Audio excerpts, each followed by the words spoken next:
to imagine all life as you know it stopping instantaneously and every molecule in your body exploding at the speed of light. Total protonic reversal. Protonic reversal. Protonic reversal with your host, Kowloon Neutron. Broadcasting from a secret underground lair in Milwaukee, Wisconsin. A gigantic middle finger to everything that is rock about music, rock and roll, and corporate power. The thing is, though, if you don't laugh, you're going to go on a killing spree with sharpened nails. Confidence of a hero or a fool. I wasn't exactly certain which. Could not be more professional. It's only one I choose to go my life too. That's okay. It means something. It means something. And take that away. Yeah, that's my take. What's yours? Protonic reversal. That's like a science thing, right? Indeed it is. It's a science thing. It's a science place.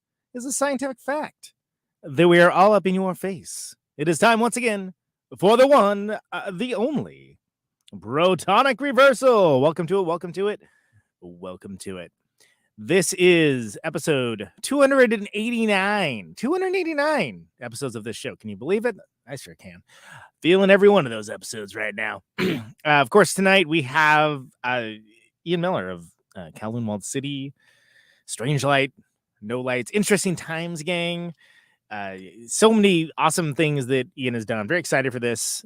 There's also probably if you're paying attention to this, you already know, but if not, there is a new Kowloon Walled City record, and it's great. So very excited to talk to Ian. For that, let me just do this spiel that I'm attempting to do on these shows, so bear with me. Welcome to Kowloon Neutron's Protonic Reversal. I am your host, Kowloon Neutron. I am a rock and roll lifer who has toured and recorded for over 22 years. Most known for the band Kowloon Neutron and the Secret Friends. Music is a huge part of my life, and I use the format of this long-running podcast to talk about music with musicians whose work I enjoy and respect.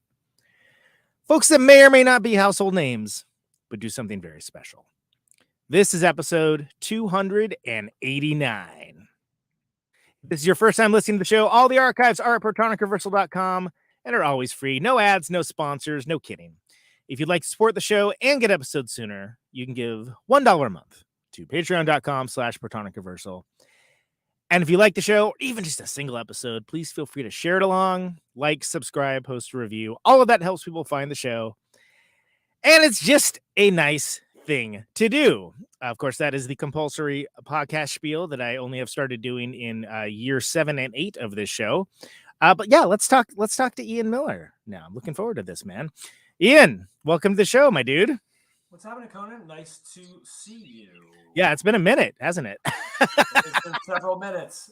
We still have on the wall of the Kowloon Walled City rehearsal space, we have many flyers of gigs gone by, and one of the first sort of like corner turning shows for Kowloon Walled City was like a late Replicator show where we, I think, supported you guys or opened for you. But yeah, that was not just late, the last Replicator show. Holy shit, it wasn't it? Yeah. The one at the Hemlock. Yeah, that was epic. That's the one that's got the it's like the the switch you use for the electric chair. That's the one. Yeah, that's also hung up at Ben's house in LA. Yeah. Yeah, that's very shame. Yeah, wow. Oh my god. Yeah, that is wow, that was a long time ago, my dude. I think about you guys often every time I look at the flyer. Oh, that's sweet. Dude, it's so great to have you on, man. You've been doing so many different things. I've actually meant to have you on significantly before, but you know how it goes. I mean, it's a busy world. You know, cranking. When you travel in the circles that Kowloon Neutron travels in, with all of his famous friends. It's just so hard. It's so hard to. I understand it's going to take a while to get to the lesser known folks, which I totally understand. No, but I mean, originally, if I remember correctly, the first time Scott and John were on, I think I was like, "Oh, bring everybody in," because that's back before I knew, like, yeah, the more people you have, the more chaotic and terrible it tends to be.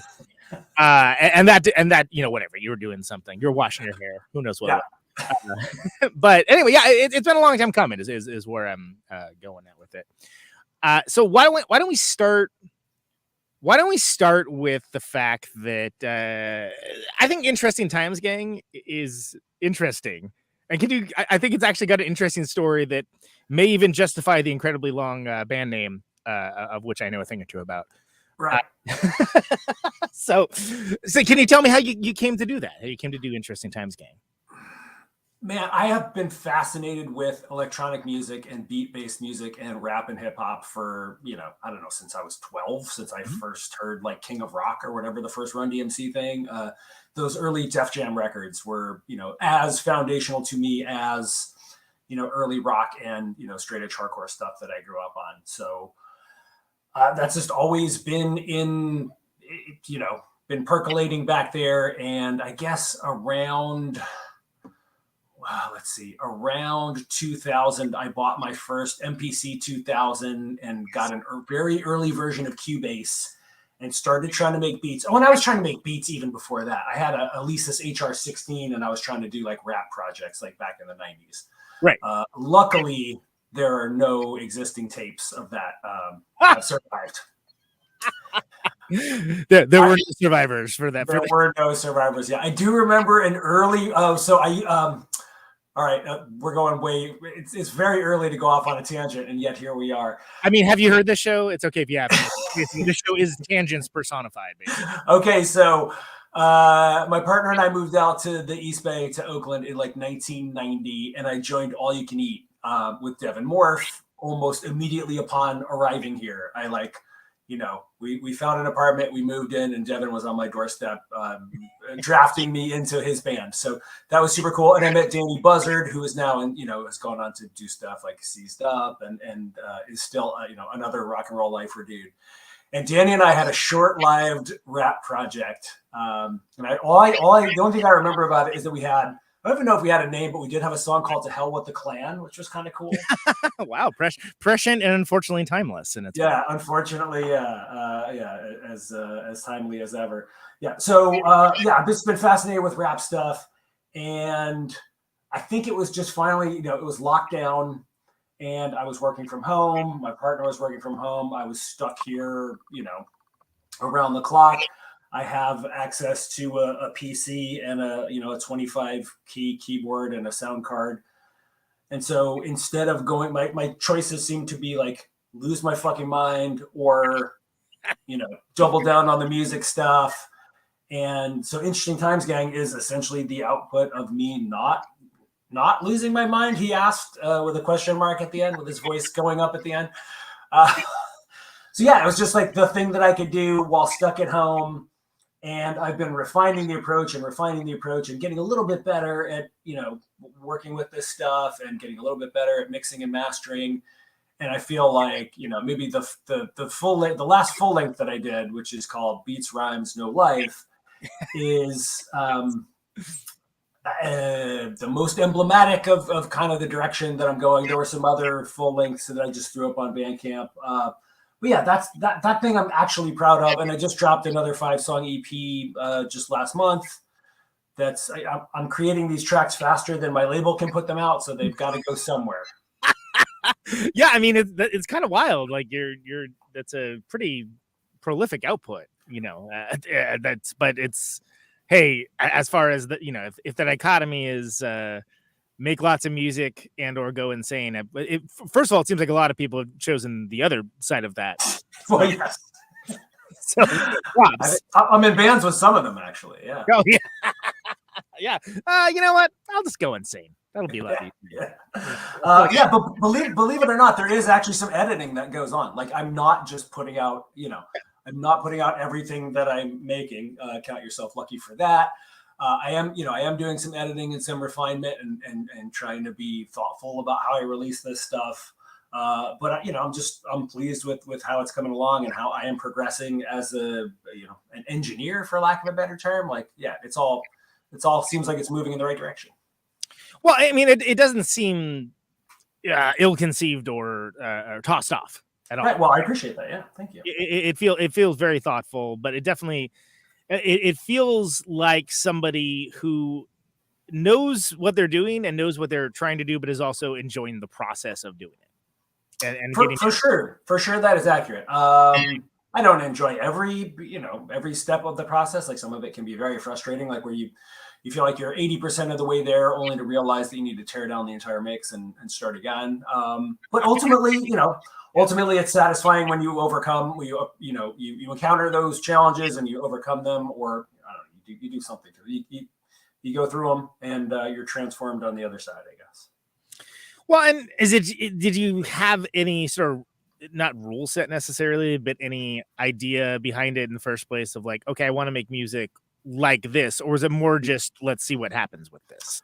For sure, the second approach. It was really just it's so hard to say in sort of broad strokes. Like I feel like each record that I do, the approach is slightly different for whatever reason. A lot of times, this is going to sound. I don't know how it's going to sound.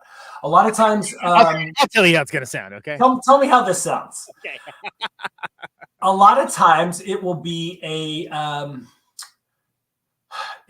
it will be organized. Like the organizing principle of a record or of a group of songs will be something technical, like a new interface or a new keyboard or a new effect or a new something, or like a new piece of software. Like I'll get a new thing and that'll inspire a bunch of songs. So, I mean, typically I would start out with a sample. I would loop it, I would flip it, I would break it, and then sort of build up the song around that. So like find a percussion track that works with it, add a bass line, add synth stuff, add guitar stuff to it. But I mean, it would generally, like the germ of any song would be a sample that I would flip and, hopefully make it not completely obvious.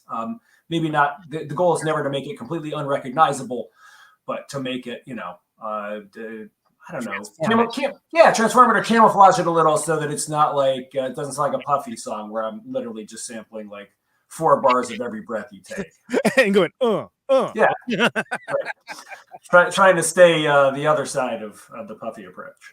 And offering to broker peace with anybody who has beef as well.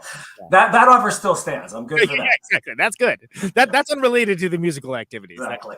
General ambassadorship. Yes. Okay. So then when you're putting these together, like how do you know when that's done? Like when do you know it's time to stop messing around with it?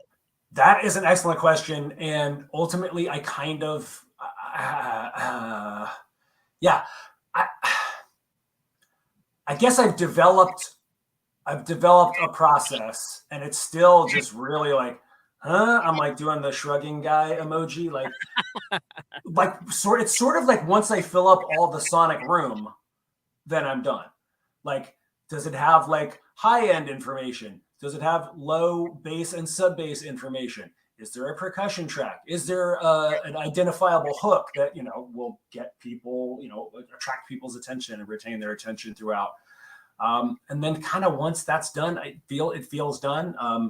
And so there isn't a process per se, or there isn't a switch that flips that I know that it's done, but it just sort of like feels done. And then it goes into a different folder, and, I'll pull it back out when I'm sequencing the record, and I'll notice that like, oh yeah, this, I could have done this differently, or I'll refine it at that point. But I guess there are like, 5 basic elements that I try and cover, and then I'll listen back, critically and sort of fill in the holes at the end. Gotcha. Okay. And then, are you conceiving these as like, oh, this block of songs sits nicely together, this is going to be, this release, or is it just more roll the dice, roll the bones? It's more the latter. It's more that like, yeah, these are the 13 songs that are the best of the 20 that I just put together. And that seems like a reasonable amount of time for, to expect anybody to listen to a record. Here's 40 minutes worth of stuff. Right. Yeah. Let's just go with that. And, I try to, the sequencing part tends to be the toughest because, I don't know, you try and I don't know, in my mind, there's like hard stuff that's like, abstract or, like super aggressive hip hop stuff. There's like super melodic, minimal, almost chill out stuff. And you just try and sequence all that stuff so that it's not a stream of one, or that it all alternates and it takes you on a journey somewhere. Right. So, I mean, did you have any idea? Like, were you thinking about it in terms of like, are you having to kill the babies, so to speak? Like, are there ones where it's like, oh, this is so great, and you're like, or was it? Oh, always, yeah. No, I mean, the only way that I begin working on something is that if I take a sample or find a beat or something and I flip it, and then like, oh yeah, then I'm inspired. When it sounds really good, I'm inspired to work on it, and so I'll dig into it and I'll spend 3-4 days just immersed in that. And then 2 days will go by and I'll listen back to it. And I was like, oh yeah, no, this sucks. Like this is just objectively not good. But that's just part of the learning curve. You're just like, oh yeah, no, that turns out that wasn't good, and then that just goes on the trash heap of history. Yeah. I mean, was there a process for getting okay with that? Like, no, it still hurts every time. Like at the time, like I really do feel like, oh yeah, this is worthwhile. And I guess the upside of that, if there is one, is that when I'm sequencing the record, or I've got 10 songs that I'm stoked on, is that I'll go back and I'll listen to the bad one and it just doesn't make the cut, right? And so that means that the other 10 are better. So I guess that's the upside to it all. I mean, to a certain degree, it allows the other ones to shine a little more, I suppose, right? I mean, yeah, and that's those are the babies that have to get split in half ultimately, I guess. They're sacrificing themselves for the greater good. But it seems as if you're able to work fairly quickly with this stuff. I mean, there's no Congress to slow things down or anything, right? Oh God, no. Yeah, I think then that's part of the reason for the accelerated pace. I'm a one-man operation. I will solicit feedback from friends and stuff, and I value the opinions of the many, many talented musicians in my sphere. But yeah, I'm not collaborating with anybody. It's solely down to me to make these decisions. And, when it's good enough for me, it goes into the good folder. Right. So, I mean, and that's a lot of pressure, right? Like that's a lot of freedom, but it's a lot of pressure as well, because you can lose focus and lose perspective. Yes. And that traditionally has been, I think that's why you heard no, output from me from 2000 when I got my MPC up until 2021 or 2020, I guess, when I started putting out the first Interesting Times Gang stuff, was that I was not, first of all, I wasn't a good enough engineer, recordist, mixer, all of those things to create stuff that was, good enough for, to put out commercially. But also I am just like, was just very not confident in my own abilities. And there was a lot of that I had to get over with. I was like, this just has to be good enough. And I'll just put it out and see if other people agree, kind of. Like I had to, right. I was my only impediment in that regard. Yeah, I mean, it's a minor miracle anybody listens to anything at all, right? I mean, that's true too. This day and age show, it's when people can get some enjoyment out of it. That's a lovely thing. But it also occurs to me that since you're able to work more quickly, you're able to kind of turn around that time period where in the creative process where there's that weird no man's land of like, hey, the stuff's done, but now we're just waiting for the vinyl or waiting for this or that, waiting for Godot. Whatever. And that still happens, but I have a lovely label that I work with in Pax Eternum. But I can also throw 5 songs up on the web, if I don't feel like waiting until their next release window is available. Right. And it feels like that's probably a nice place to be, right? I mean, that probably makes it easier.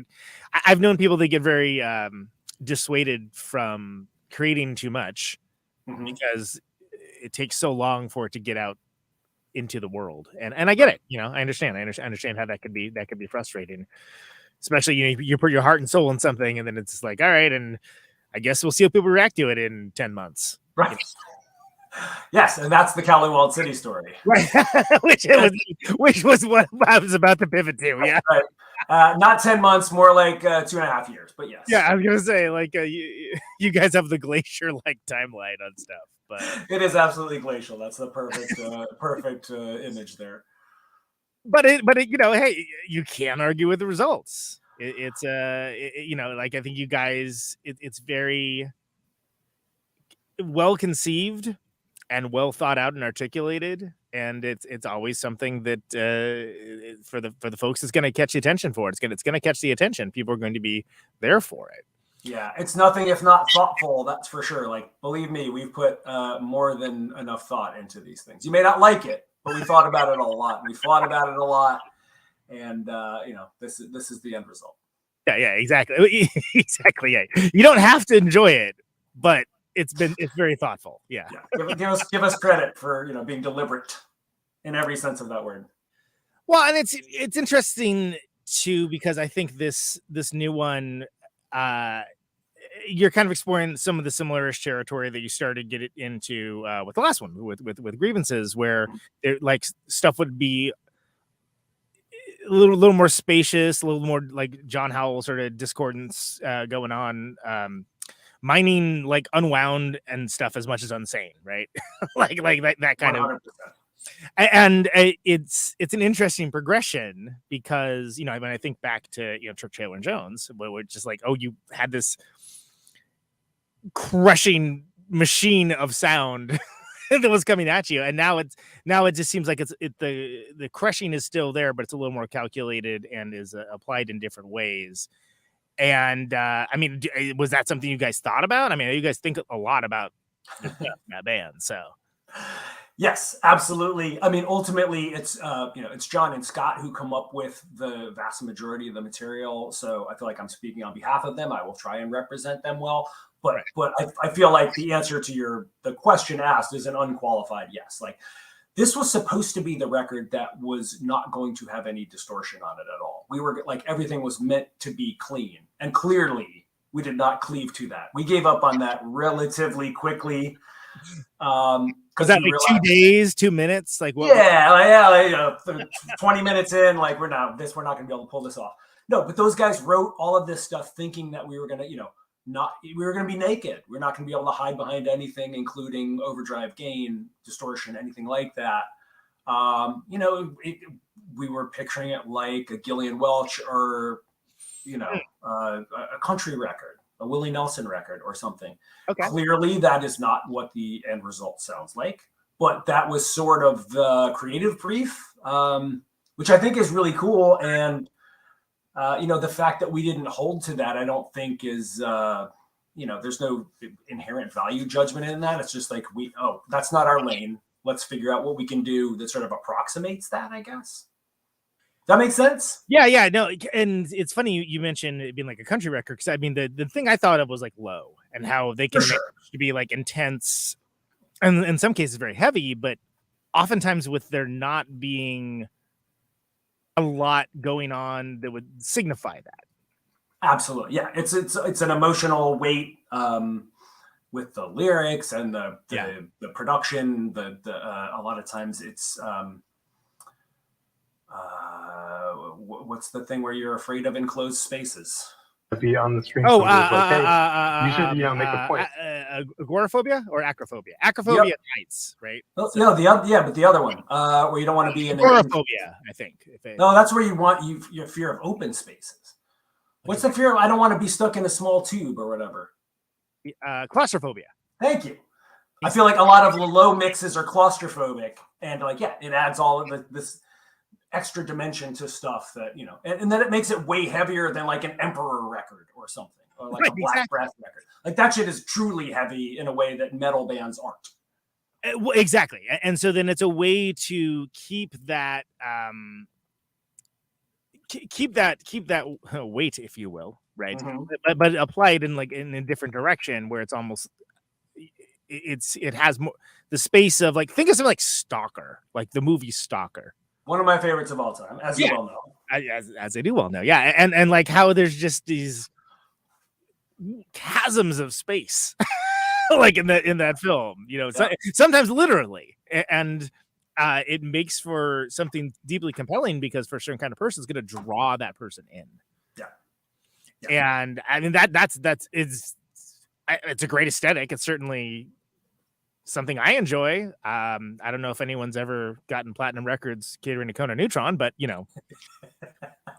hey, there's first time for everything, right? But it is a natural progression. Like, it's not like a wild change up in form necessarily. I think there's a through line through all of it. There for sure is, and I think the John record, starting with Container Ships. I mean, the through line I feel like is fairly apparent.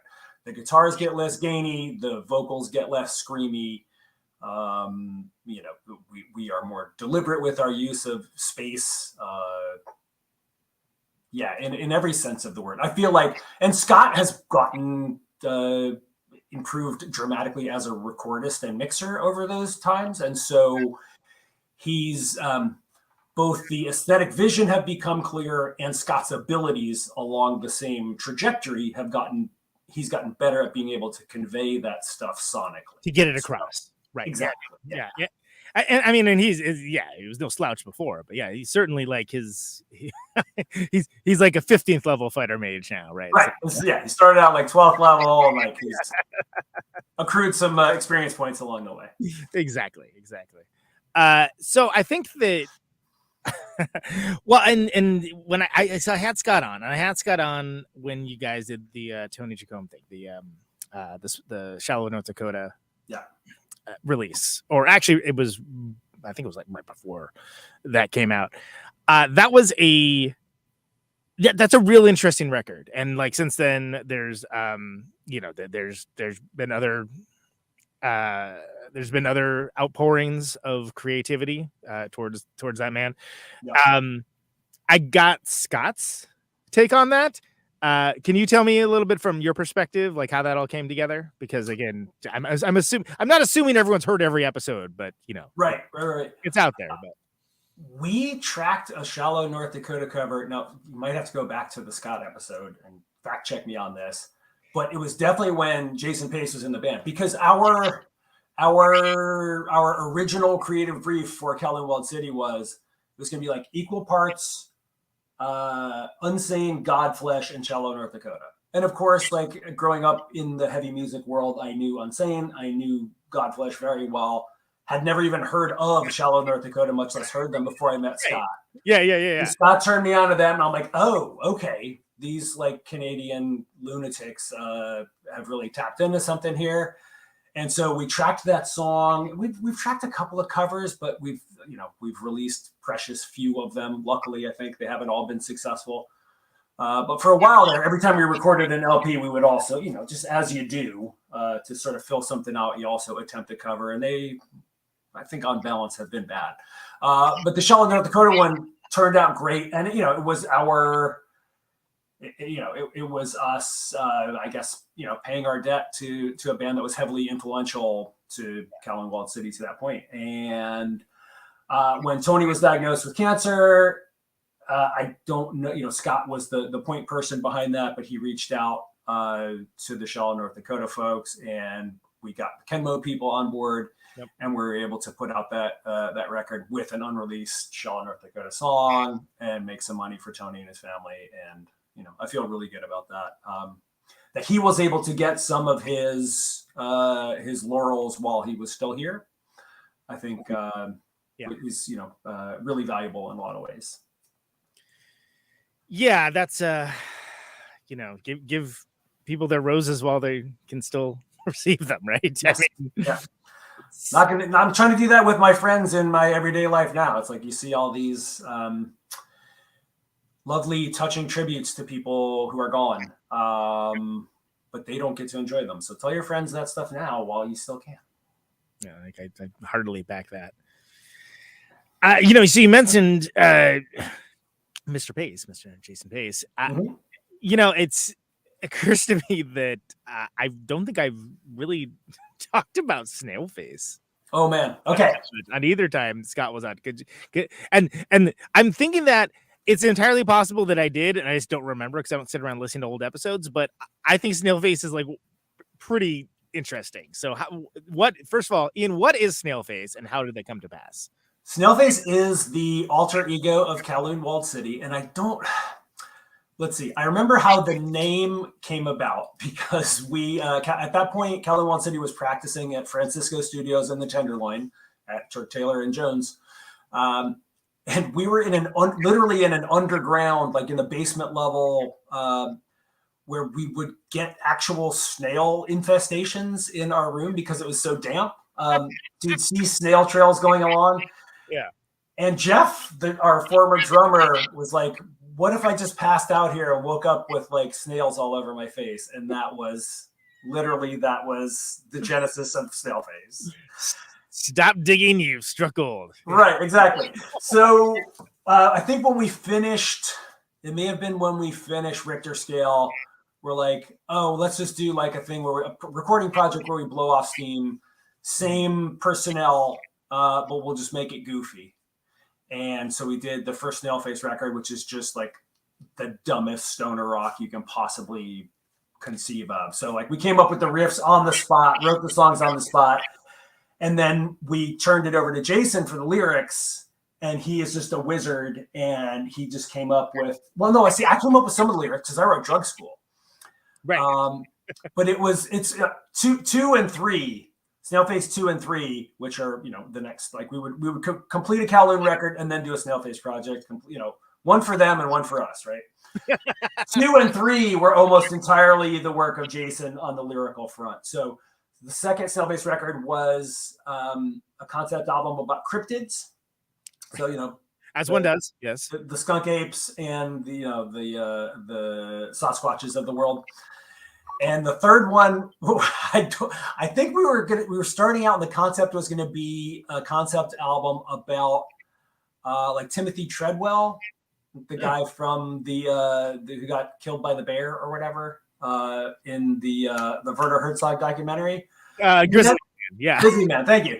It ended up just becoming a concept album about like camping, and Timothy Treadwell is in there, and also the kid who went to Alaska and ended up starving. The other movie that they made about that kid, the Into the Wild, I think. Yes, that sounds right. So anyway, yeah, it's an amalgam of those various elements, but essentially it's a concept album about camping, which is, I think, I cannot think of a dumber idea. So obviously Jason is a genius to be able to even come up with it. So. Actually got to see that guy a couple weeks ago. He came to a Strangelight show in Seattle. It was lovely to see him. It had been years since I've seen him. He's doing great, and it was awesome to catch up. Yeah, I see him exclusively on the internet only, with a bon mot here and there. And It's nice to see him in corporeal form for once. Manifested, if you will. Exactly. So that's and I do want to get kind of. So the reason, so I actually originally wasn't going to talk to you about Snail Face. I was going to talk about Jason Pace. So the pre John Howell Kowloon Walled City. I do want to talk about Strangelight. I want to talk about how you have Strangelight and No Lights, and how many light related bands you're going to be starting before the end of the show. But before we get into that, let's talk about those early Kowloon Walled City, because of course Scott and yourself have been consistent. Ostensibly from the beginning, right? Yep. And I believe it was like a Craigslist ad, right? If I remember correctly. That's mostly right. So Jason and I were playing in a band with Nate Daly. We were called Lord Godbird, and so it was. I guess I would call it like it was definitely prog rock of one kind or another. But those dudes loved Circle, the Finnish band. I'm familiar, yeah. Yeah. So. I wasn't really hip to Circle, but I loved, I loved like sort of classic European prog. And so I showed up and tried to keep up with those guys, which was tough. And so we did like one recording project, played one show, but Scott ended up recording us. And I had met Scott initially through a Craigslist ad. I can't remember who posted the ad, whether I posted it and he responded or he posted it and I responded, but we both played bass. We had the exact same musical, sort of outlook, influences and everything. We both loved Steve Harris from Iron Maiden, but, we both, sort of progressed in our, to where we were, we both loved Godflesh and Unsane and stuff like that. But we both played bass and we're like, oh, clearly this isn't going to work. We're not going to do like a Ned's Atomic Dustbin, like. I was thinking Enemy Mine, but that works. Right. Yeah. Dianoga, one of those bands. We're not going to do that. That's not the kind of thing we're looking to do. So we're like, oh, well, we'll stay in touch. We'll hang out. We'll go to shows. We'll, let's be friends. But obviously this band thing isn't going to work. Fast forward a few months, Scott switched over to guitar, found a drummer in Jeff Fagundes, and he's like, hey, we're starting to write stuff. Do you want to come in and play bass on it? And I was like, yeah, hell yeah. I didn't really get what Scott was going for at first. Like, I didn't have the Shallow North Dakota piece, and so I didn't have that frame of reference, which I feel like was critical to pick up what Scott was putting down.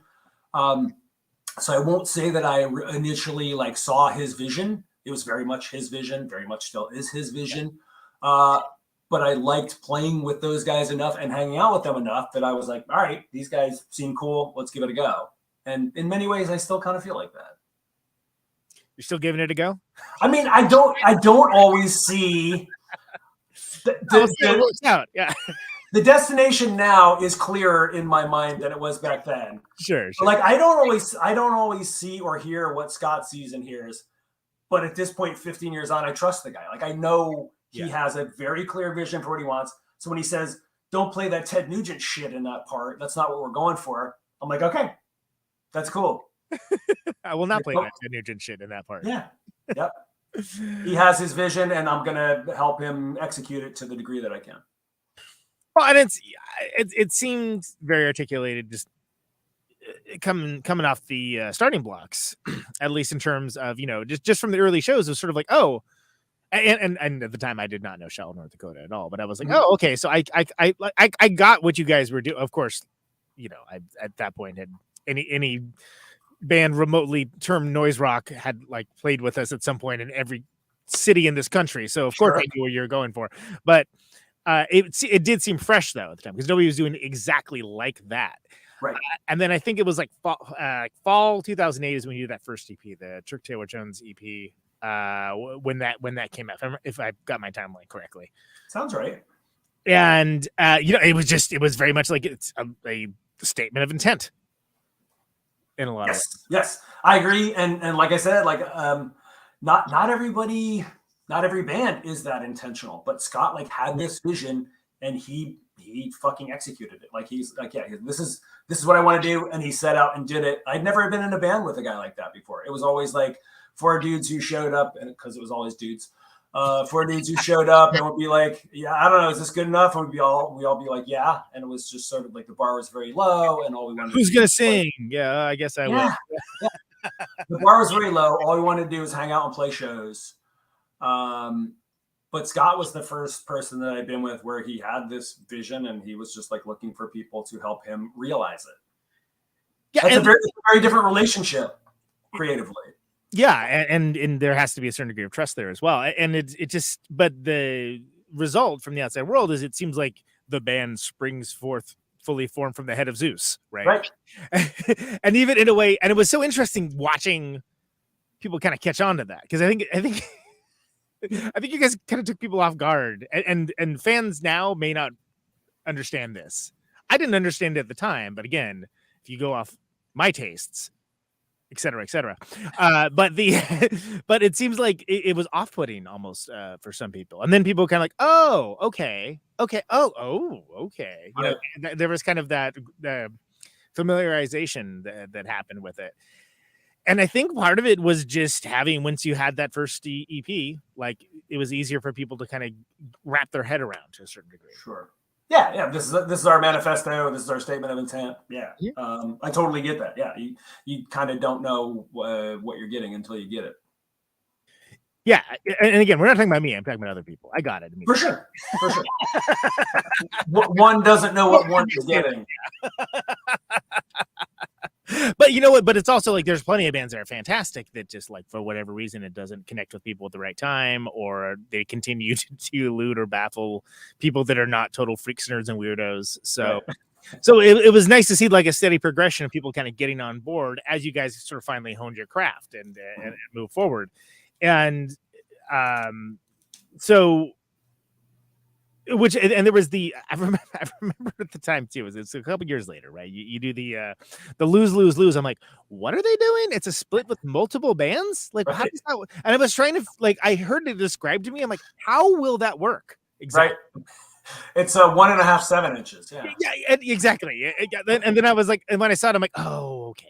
Yeah. Like, but at the time I was like, what do they like? I couldn't think of the physics of it. Yeah, totally. I get it. I'm very literal as well, Conan.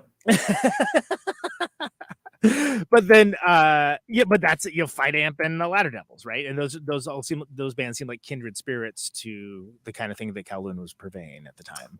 Yeah, and we're still homies with Fight Amp. In fact, going out on tour with Rid of Me, which is a trip.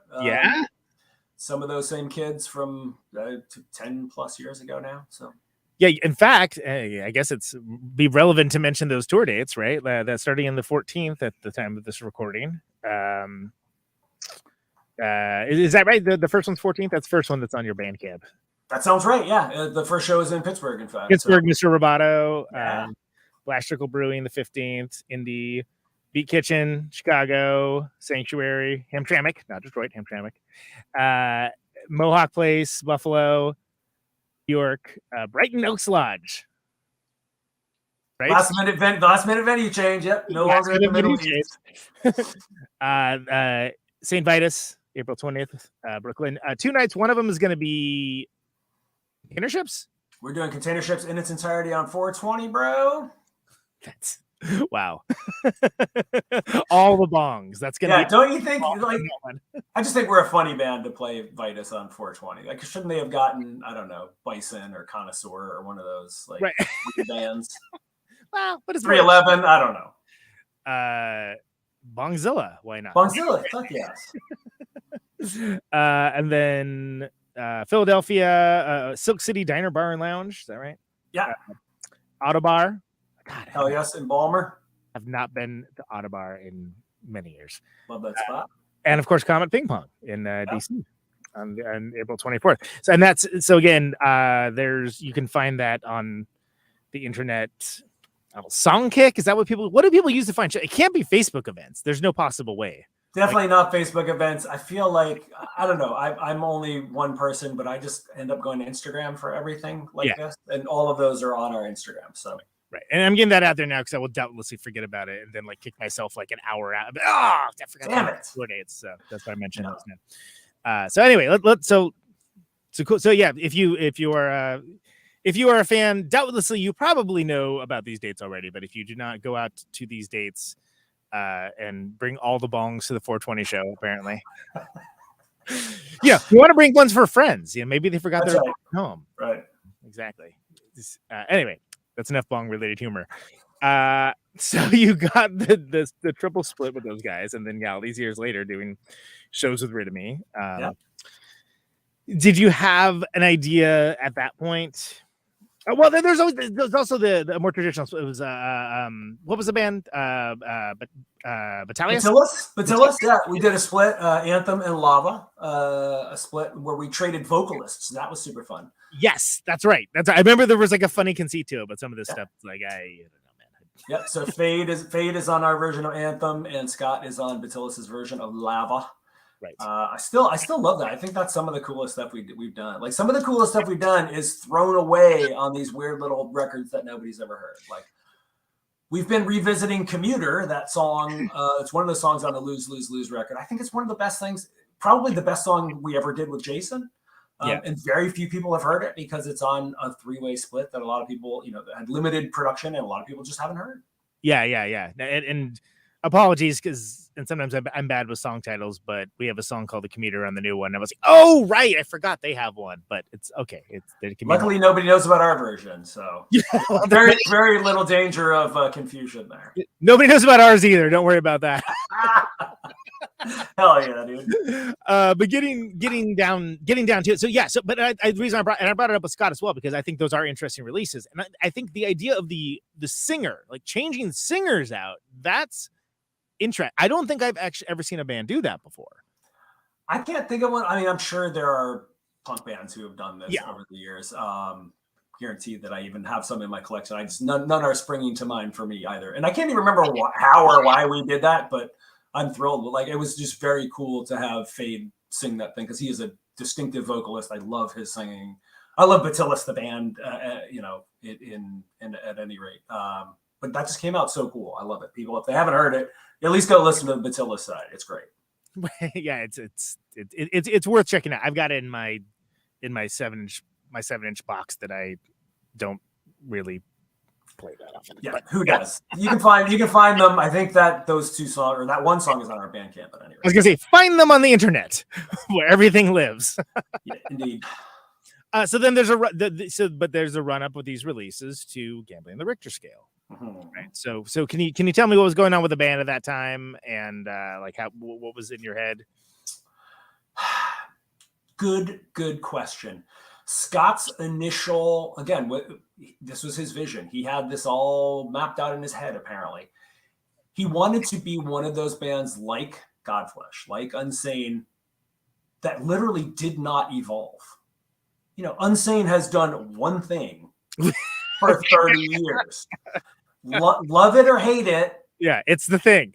They got the fast song, they got the slow song, they got the medium song. They're essentially all the same song. Yeah.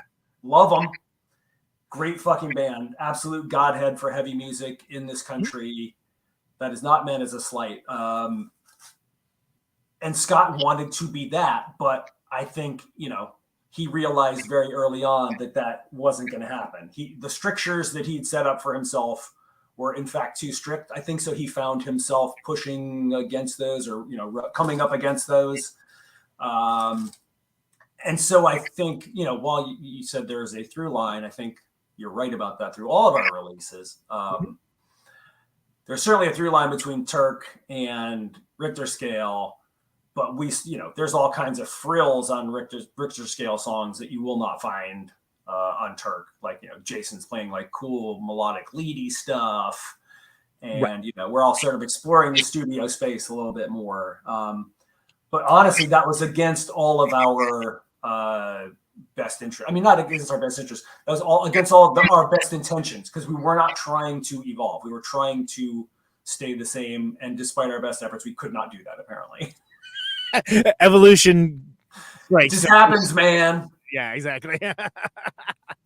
Well, but it's also, let's be clear. It's not like it's Steely Dan or something. We're going Fuck no, right? I mean, like, I was not hiding behind the gobos, like slapping on the choruses like Chuck Rainey. Believe me, that did not happen.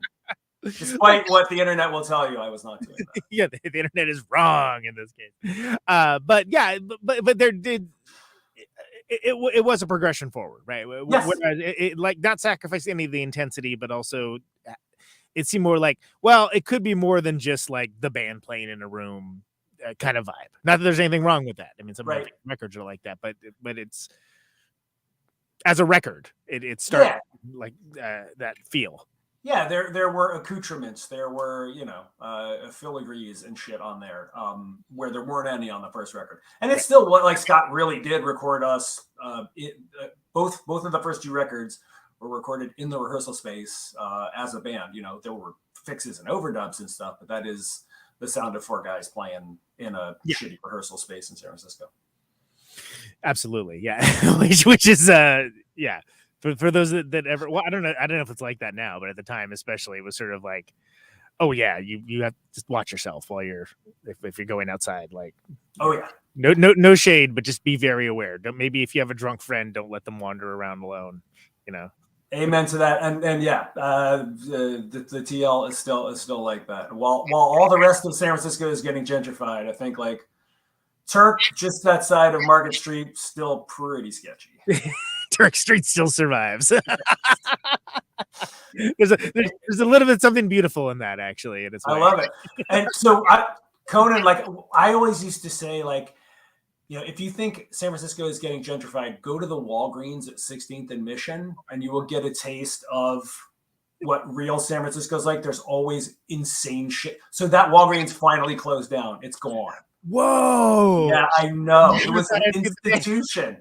Yeah, there was always like a guy in a wheelchair yelling at somebody, and somebody stealing something. Oh yeah, enemies like nodding out. Yeah, exactly. I mean, I used to call it the rich pageantry of humanity. Like, oh my god, yeah, that specific Walgreens is now gone. So if you need a real slice of unreconstructed San Francisco, just go to Turk and Taylor at any time of day. Like, it made sense that all the generator shows happen there and stuff too. Because like, they don't care about anything else that's happening. Why should they care about this? Yep. It's the least of the cops' worries. Yeah, I was gonna say, what? There's people playing music. I don't care about that at all. There's They're not actively trying to kill each other. No problem. These guys are trying to literally skin each other alive. That dude is shooting up over there. This person over here is having another plane of existence, screaming at someone. I mean, Anyway, crazy. So gambling on the Richter scale. So record comes out. The legend grows, if you will. What did you feel like that record represented the band well at the time? I do. I mean, I think that was we sort of actualized the vision again. We actualized, Scott's vision with input from all of us, certainly. But again, I think it was mostly like he was defining what we're doing and where we're going. And then, real life happened and Jason moved to Seattle. So luckily, there was a band called Tygon at the time, and, who were, I still they sort of defy categorization or even description. Like, I guess I could call them math rock, but that really, you're going to get the wrong idea when I say that. These are not dudes in cardigans, like two-hand tapping. Like, it was like people playing in time signatures that should not exist. Yeah. And so John Howell was the lead guitar, one of the guitar players and the creative force behind Tygon. And luckily, Scott asked him to join Kellen, and he said yes. And we've done 3 more records with John, and it's the same band, but a different band entirely, I guess. Yeah, it wasn't like, you bring in someone and then like the genre changes or anything along those lines, right? But he definitely brought his own sensibility to it, which was different than Jason's, and that's. It seemed to fit nicely with where the band was kind of going anyway, like almost serendipitously. Yeah, no, I totally agree. Because it's sort of like John's. John is, man, because I played in a bunch of bands with John by this point. So we played in Less Art together, and that was sort of like, and now John has a brand new band called X Everything. Is that what they're called? Yeah, X Everything. Yeah. So I sat in on their session a couple weeks ago when they were recording some demos, and oh my God, that stuff is so good. I cannot wait for that stuff to come out. But John is completely unhinged as a songwriter and guitar player. And what you're hearing on Container Ships and the other Kowloon records on which John plays, that is John filtered through like 8 layers of Scott. So Scott takes them, but I mean, John doesn't always originate the thing. Yeah. But for the things that John has originated, Scott has divided them by 64. He has simplified it, by a factor of 8 or whatever. Yeah. And said, John, what if you only played that like once instead of 72 times? Or what if you played 1/32 of those notes? Like, Scott will just break it down and break it down and break it down. And so that's why I say it's like, filtered through several layers of Scott. And so that crazy, the beginning of The Pressure Keeps Me Alive. Mm-hmm. Like, I'm sure, I can't remember what the initial John riff would have sounded like, but it would have been, 4 times as fast and 8 times as dense. Right. And so over time, those guys have sort of, met each other, have convened, and John knows what Scott's looking for, and Scott, I think, is probably a little more open to what John is bringing, and so it's more of like a meeting of the minds now. But yeah, John still, I think when you hear the X Everything stuff, you'd be like, that is unadulterated. Unadulterated, and John is the only guitar player in that band, so he's playing sort of lead and rhythm at the same time, and that's what his brain is probably like. But yeah, the stuff that you hear with Kowloon, that is highly adulterated. You could use that as a full quote. Yeah. Well, it reminds you, I had Aaron Beam from Red Fang on for two-parter, and he was talking about how, Brian Giles, who is a total riff machine, not surprising to anyone who ever heard Last of the Juanitas, who I and at least 4 other people adored. Yes. But like he would bring in these like crazy riffs and songs, and they'd be like, that's great. why don't you only play the first 5 notes of that? Straight up. It's the same dynamic. Absolutely the same dynamic. Yeah. Because Red Fang ultimately is just like party metal, right? You just want to like you just want to drink and get down to that stuff. And if you're playing in like 11-9, I can't bang my head and hoist a beer to that, dude. Come on. Yeah. Nobody parties with weird time signatures. You get the abacus out and then I'm not dividing by 0. Yeah, exactly.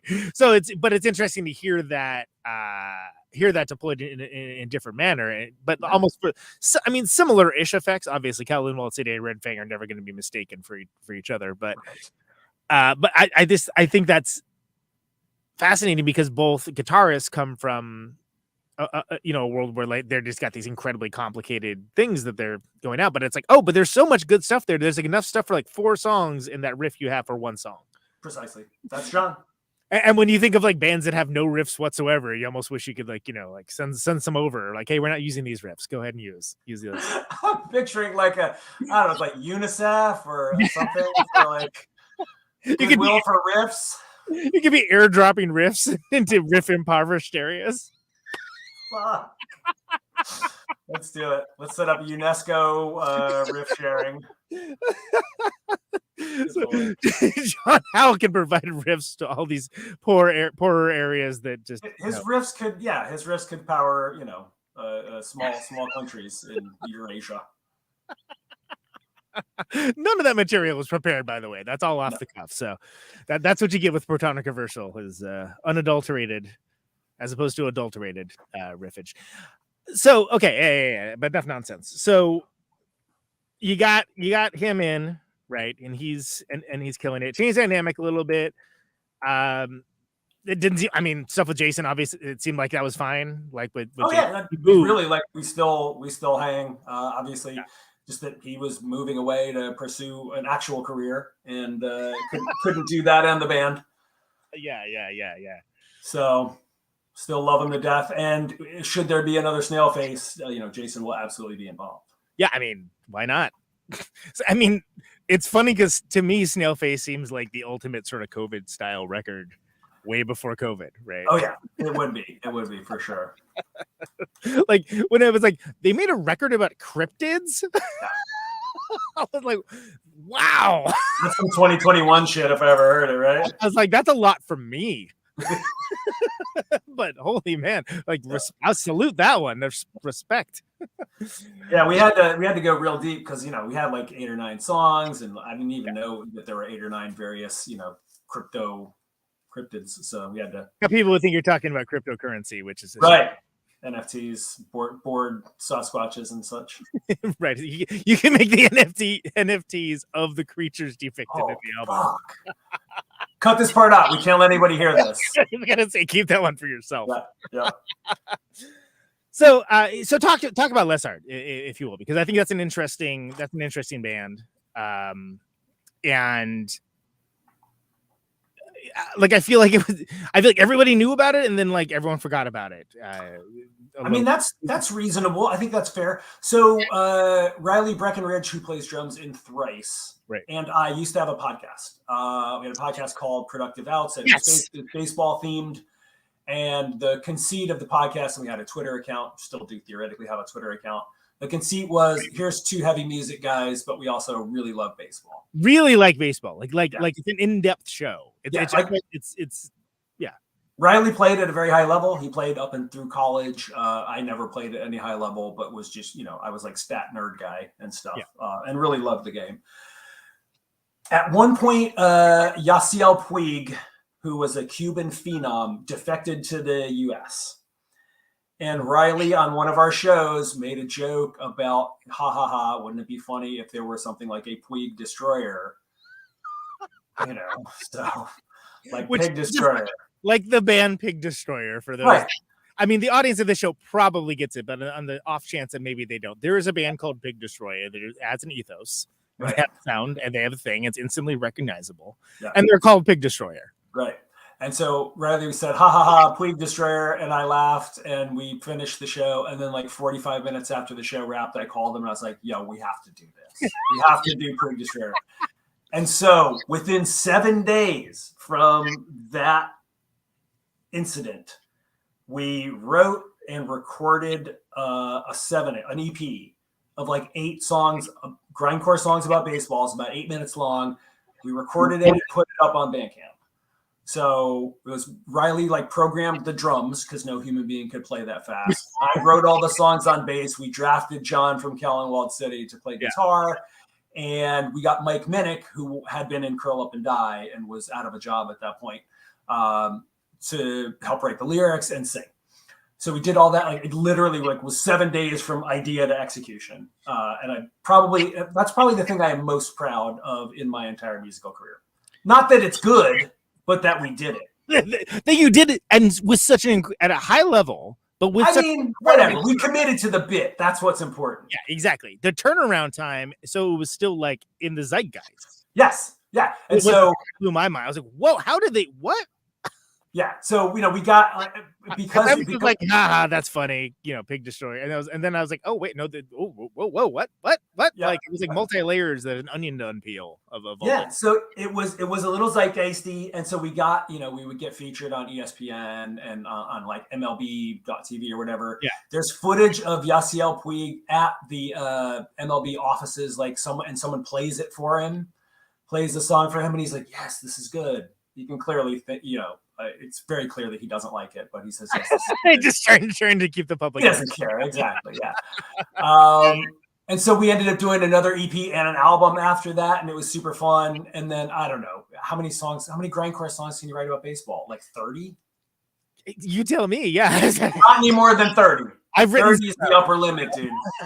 Yeah. Okay. All right. 30 sounds about right. Yeah. So we did that. It was really, really, really fun, and I thought it was quite like not necessarily the first EP, but like the album that we did.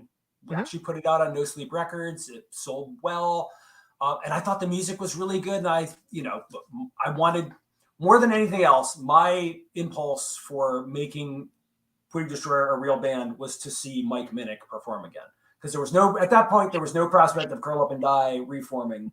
They would eventually reform and are currently playing and are fucking great. I got to see them a couple months ago in LA, and they were absolutely incredible. But I wanted to see Mike front a band. Ed Breckenridge, Riley's brother, who plays bass in Thrice, was like, "Ooh, I'll play guitar if you guys do another thing." So we drafted Ed, and then we had the same lineup, and we did a full length that came out on Gilead Media, I don't know, 5 years ago now. And we do have more than an entire LP stuff worth of material written. Not sure if it'll ever get recorded or released, but we still talk about it occasionally. Right. So I don't know. I would love for that stuff to see the light of day. I don't know if it'll ever happen. As long as you don't go over that 30 limit. Yeah, no more songs about baseball. Yeah, none of the Les Art songs are about baseball.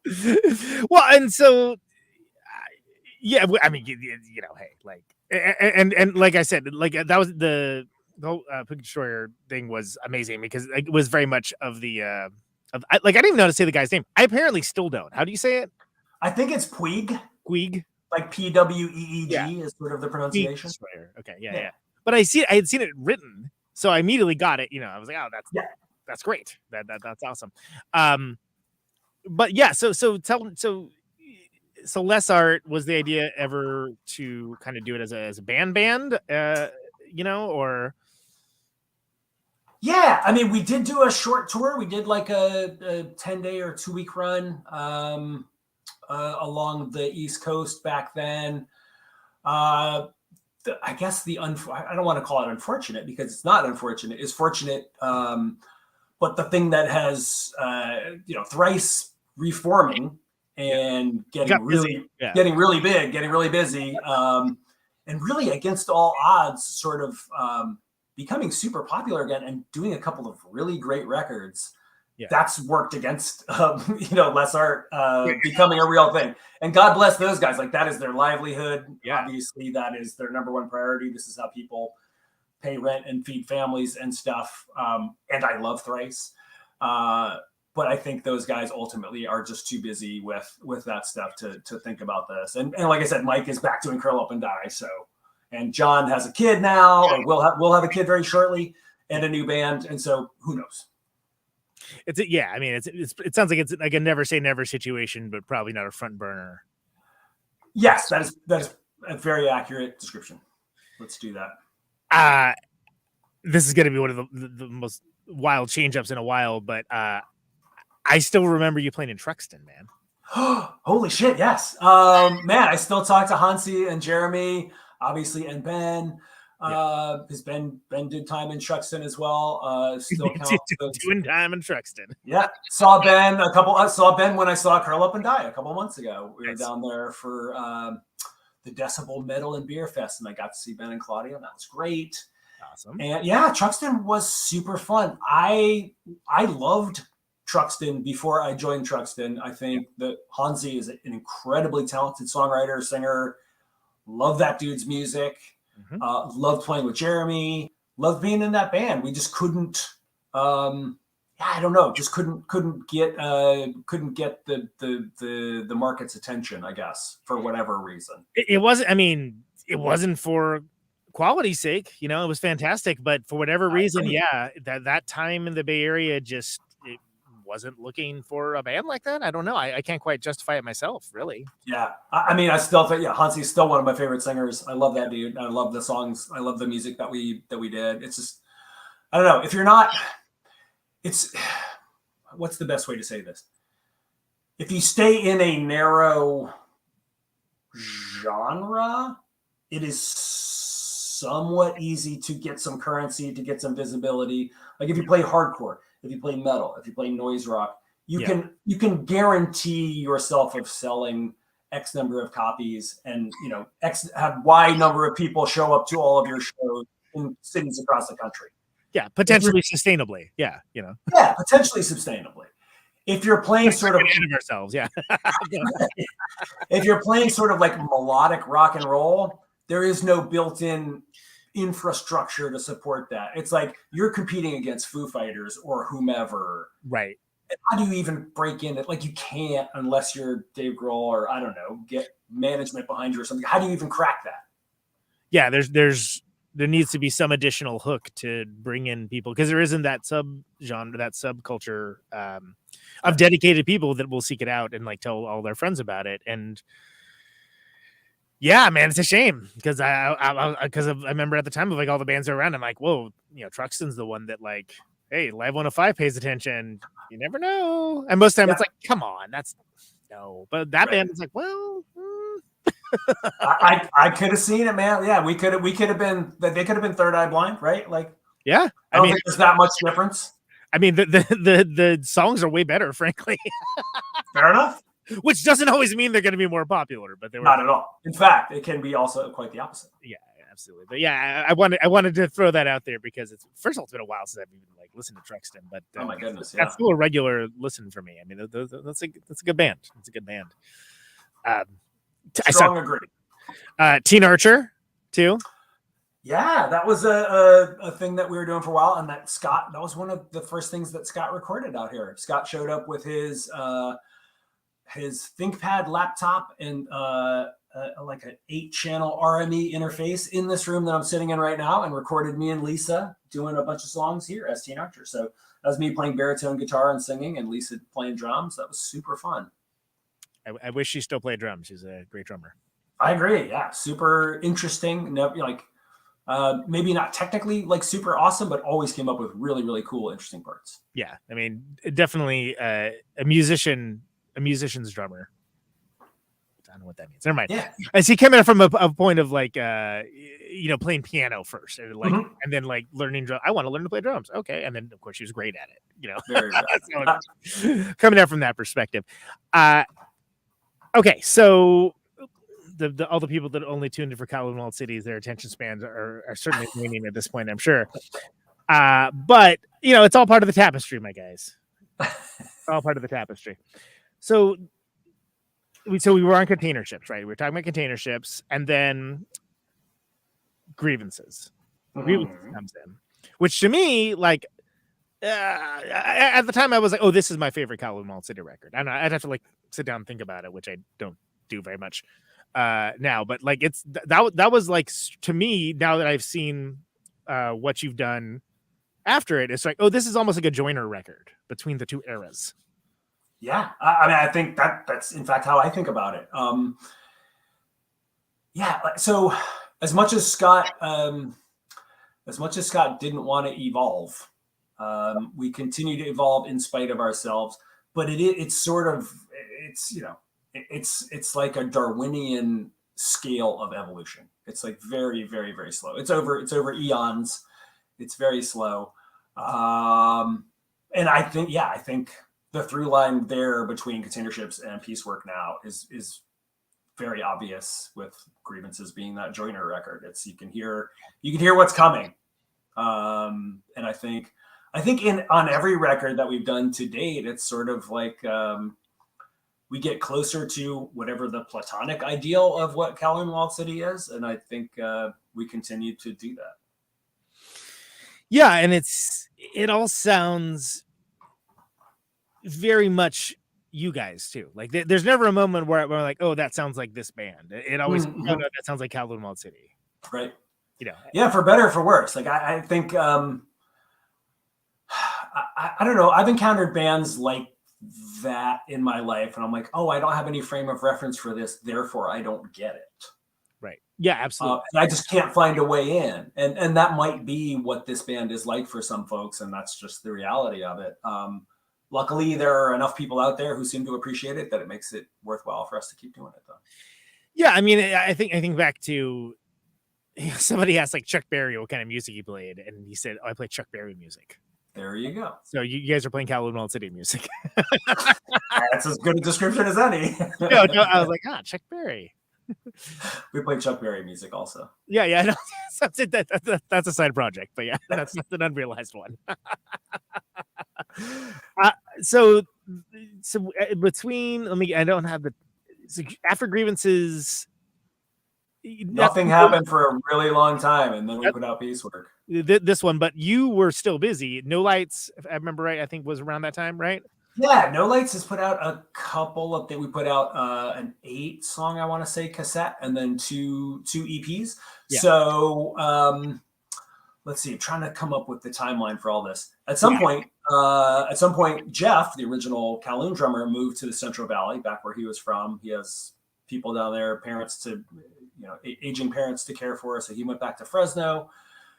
We were lucky enough to get Dan Snedden, who had played in Early Graves, to join. We had to teach him how to not play fast. It's a lesson, a challenge that is still ongoing. No, Dan is one of the most amazing drummers I've ever played with. He's like a human metronome. He's incredible. But like he was real, like he's like, we asked him multiple times to join the band. He's like, no, I don't want to play. I don't want to and cannot play slow. Turns out that's not the case. I mean, he's very good at playing slowly. Yeah. Respect for kind of knowing that boundary, I guess. But yeah, it turned out okay, you know. Yeah, but yeah, I can't imagine like a more different band from Kowloon Walled City than Early Graves. Just fast and loose and spazzy, and we are slow and deliberate and regimented. Regimented is a great descriptor. Yeah. So we got Dan in there, and Dan's been in the band for like 5 years, I feel like, at least. So it was pretty shortly after Grievances came out that Dan joined up. At some point, Dan was like, hey, do you want to play in a new band with Matt from Early Graves? Matt was the bass player from E.G. He is writing cool new songs in the vein of the Stooges and the Cult and stuff like that. I'm like, oh, well, hell yeah, I want to play in a band that sounds like that with you drumming. Yeah, that sounds all right. Yeah, where do I sign up? So we've done a bunch of stuff. We've done, like I said, the 2 7-inch, the 2 EPs, the tape, and we are now working toward a full length, which we will track next month or the following month. So I think Matt, the stuff really no longer sounds like the Cult and the Stooges. It's more, I don't know. Matt calls it death rock. To me, it's not strictly death rock because I think of Christian death and stuff like that when I think of death rock. That's the first band, right? Of course it is. Yeah. 45 Grave, yeah, maybe more like that. But like, there's this, there's like a gothy post-punk thing happening in the sensibility that I really, really like. I think Matt is a weird and really gifted songwriter and lyricist, and I'm really, really excited about the full length that's coming. Nice. Yeah. That's it struck me.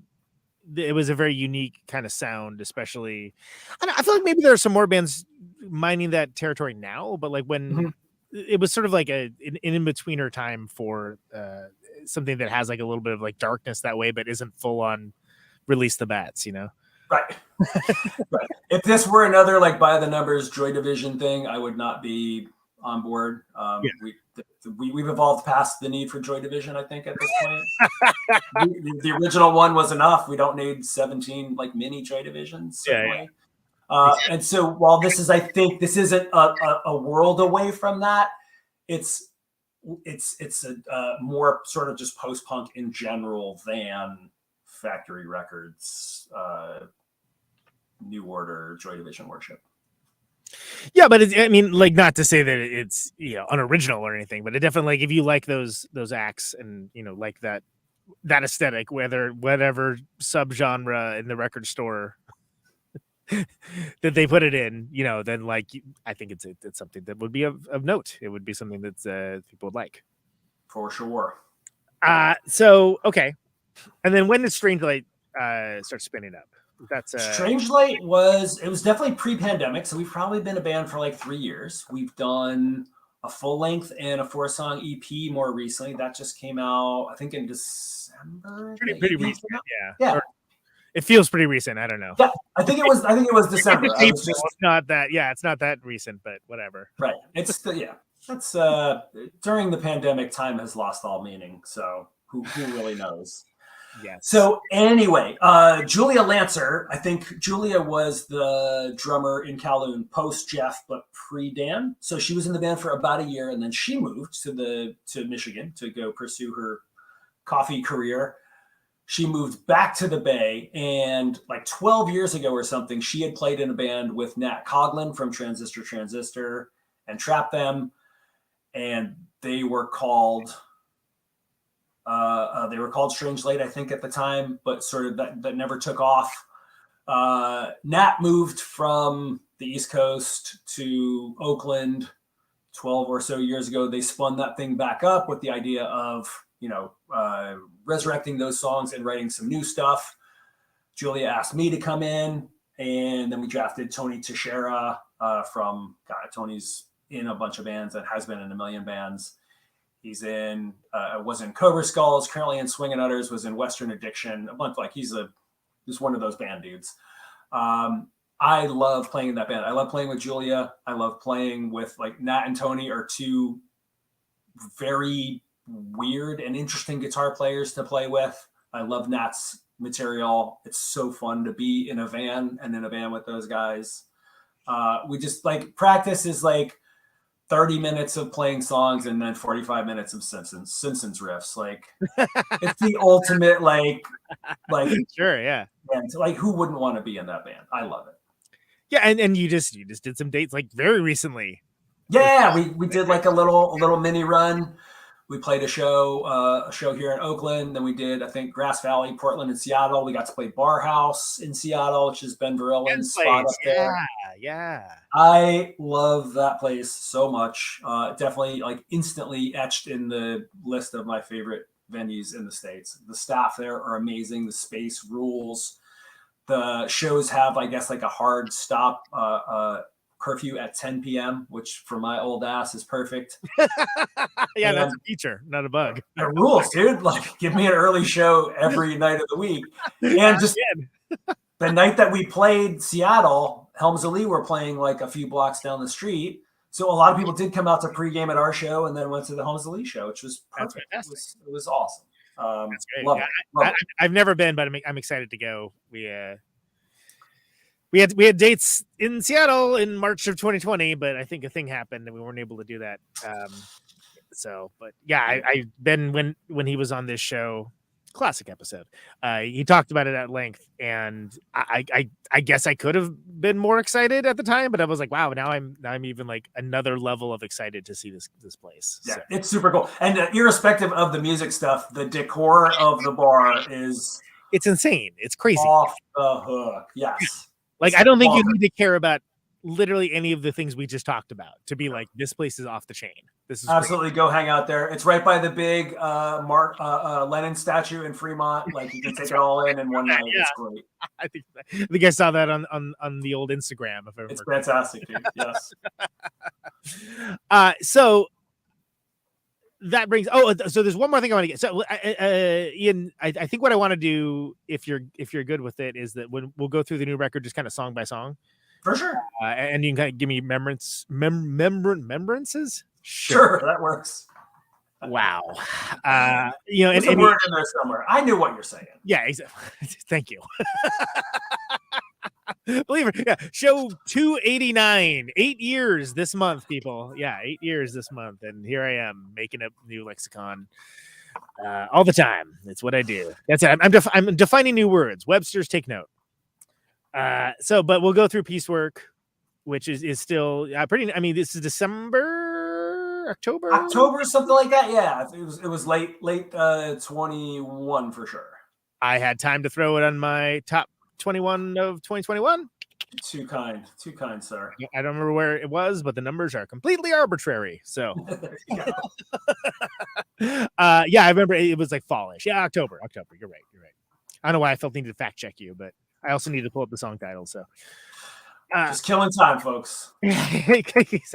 There's a shocking amount of candor I can give you, is that there's a shocking amount of bits that have evolved from me just being like frantically trying to pull something up and just saying whatever's deep rooted in my subconscious, and then every once in a while you hit gold. There you go. So we'll just go through each of the songs, and you can just like say something about the recording process, the writing process, if there's anything interesting about it, whatever springs to mind. Mm-hmm. And of course, this is for Piecework, the last record by not the last record, the most recent record by Kowloon. Might be the last record. Who's to say? You know how much time we have left. I don't know, but we could all die in a nuclear conflagration at any minute. Anyway. So let's start it off with the title track, Piecework. I guess I will preface this all by saying that I think we recorded basics for this record like 3 years ago, and I'm not exaggerating. It may be even longer. So it may be more like 3.5. So we recorded basics. So, guitar, bass, drums for this, like at least 3 or so years ago. And then like a bunch of shit happened. Scott has an existing throat condition that makes singing for him difficult. Like he has nodes on his vocal cords. Like he's written songs about this. He's interviewed, he's talked about it at length. So it's not like I'm sharing privileged HIPAA information here or anything. HIPAA violation. Right, exactly. Podcast flagged. Yeah. Right. So yeah, Scott got a bad case of writer's block. He had throat stuff happen. He had like life and parenting stuff. I had life stuff come up. All of which had to be dealt with, all of which took the priority over like actually finishing the record. So right, this stuff has all been, it was mostly done for a really long time, and we're all waiting for Scott to do vocals, and then he finally did. And then, it takes 6 months for a record to come out, and then it takes another 6 months for you to get vinyl. Hopefully we will have vinyl for the tour. I'm told that there have been shipping notices and everything issued. So thrilled about that. So hats off. Yeah, right. Exactly. It was getting down to the wire, man, but we finally got some tracking numbers. It's a beautiful thing. We might not lose our asses on this tour, Conan. Get stoked. I know that's the new big money major label is we may not lose our asses on this. That's are the expectations out have gone, Yeah. So I will temper all of this by saying like my recollections of recording this stuff, it's at least 3 years old. So I could get everything wildly wrong. You may be your own unreliable narrator. I get it. Yeah. Piecework, one of the first things that we wrote, I think in many ways it is just sort of like the Kowloon Walled City song. It's got sort of all of the elements in there, and it is not like in a rush sense. It's not like the overture for the record, but it is sort of the overture in the record in that it's it's laying out kind of like what you're going to get. Like you're going to get this has all of the component parts, and we're going to arrange them in different order throughout the record. But this is the record. It's the statement of intent. Yeah, I mean, I think title tracks for me always carry a special weight just because the fact that they're a title track. Like, there's got to be a reason why it has the titular line, right? Okay.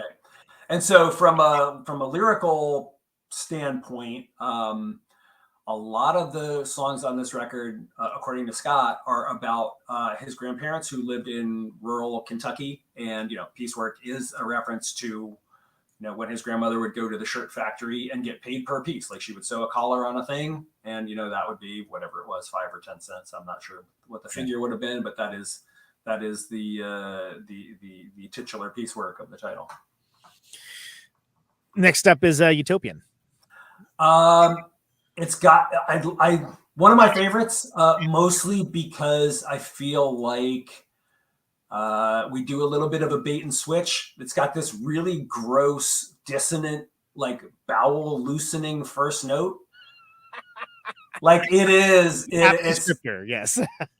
It is this like really gross, dissonant thing, and then it very quickly resolves and becomes. It contains some of the more melodic moments on the record. So I like that we sort of establish this really, evil, gross thing and then switch it up and it becomes like this, I don't know, as melodic as we get, I guess. It's melodic. I mean, yeah, for sure. It is. It doesn't need to be qualified. It's fair enough. And that's the thing. That's the tension with me and Scott. I'm always trying to add more melody in there. Mm-hmm. And I feel like 15 years on, he's letting me get my way like once or twice a record. First record, I got my way 0% of the time. Second record, maybe 5%. And maybe now I'm up to like 12% of the time. He lets me do my little frilly thing in there. Call your shot, Miller. That's right. You got to make it count, man, because you're only going to get 1 or 2.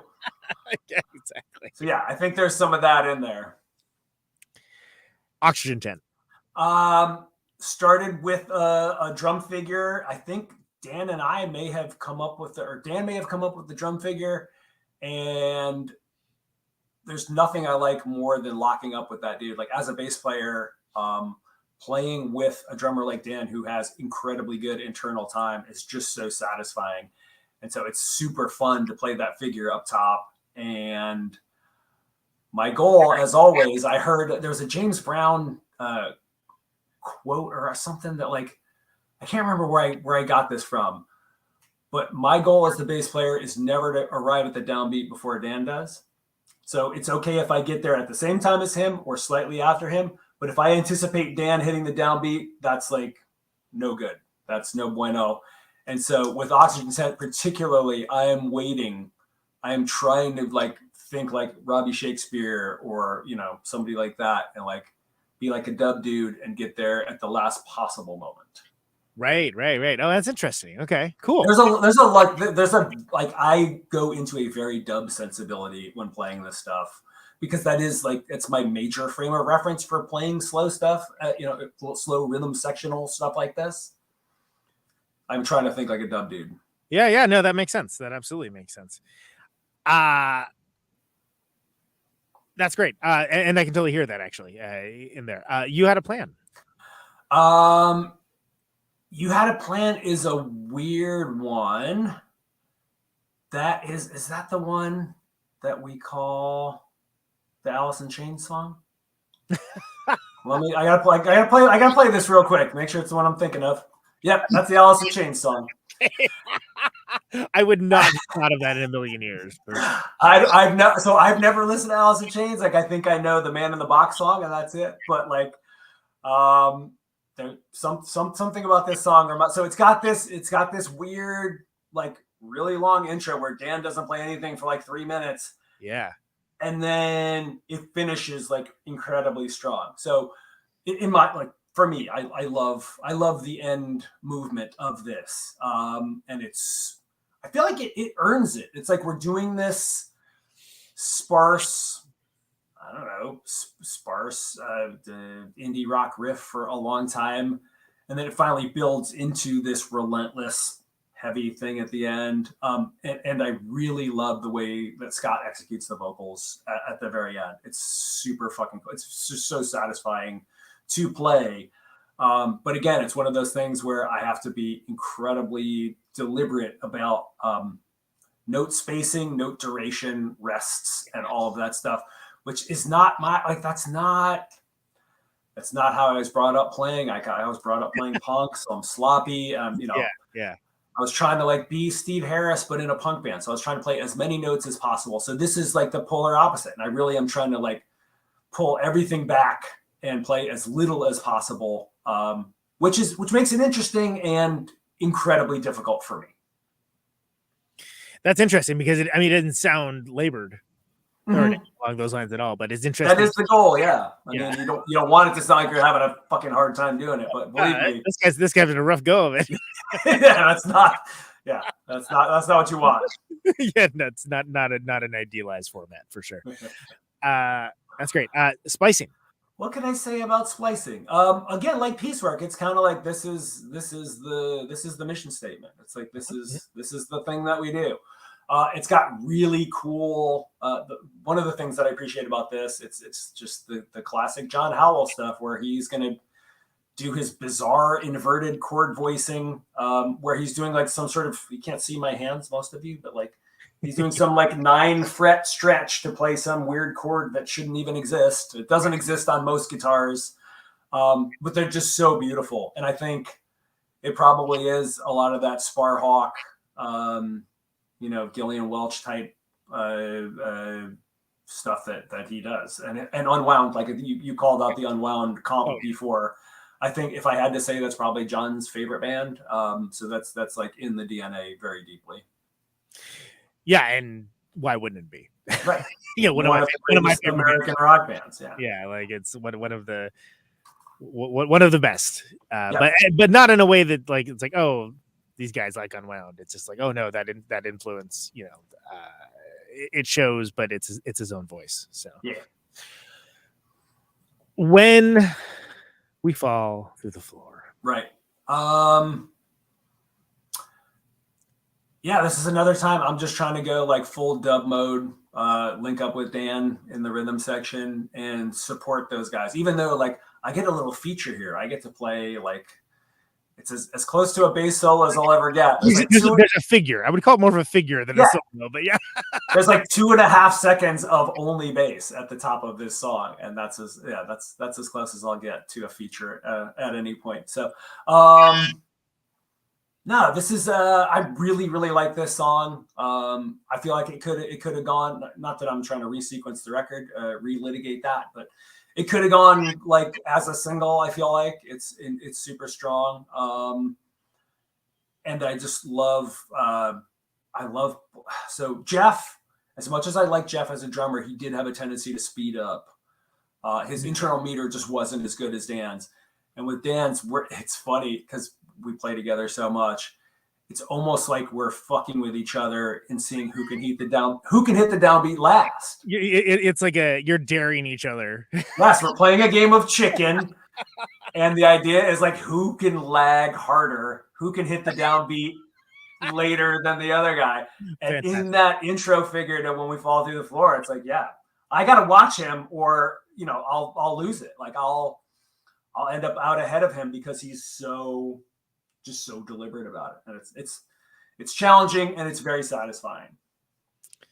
Yeah, I mean it works. That is funny that it is like that's when they would race the cars to the cliff. Oh yeah, like straight up a game of chicken. Game of chicken. Thank you. Couldn't think of that. Yeah. And then of course you got the last song on the record. We have a Lamp Black. Probably my favorite. It's a good one.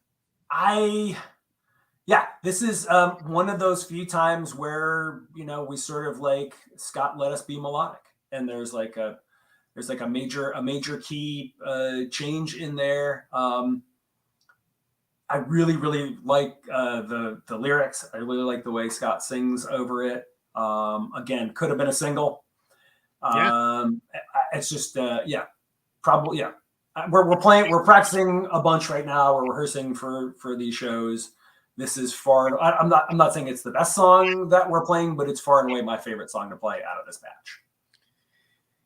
And you got like so first of all, so that's Piecework. Kowloon Walled City, bandcamp.com.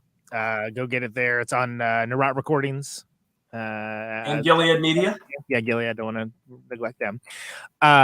So, but yeah, before you immediately dance away from that to something else, you got a deep catalog at this point.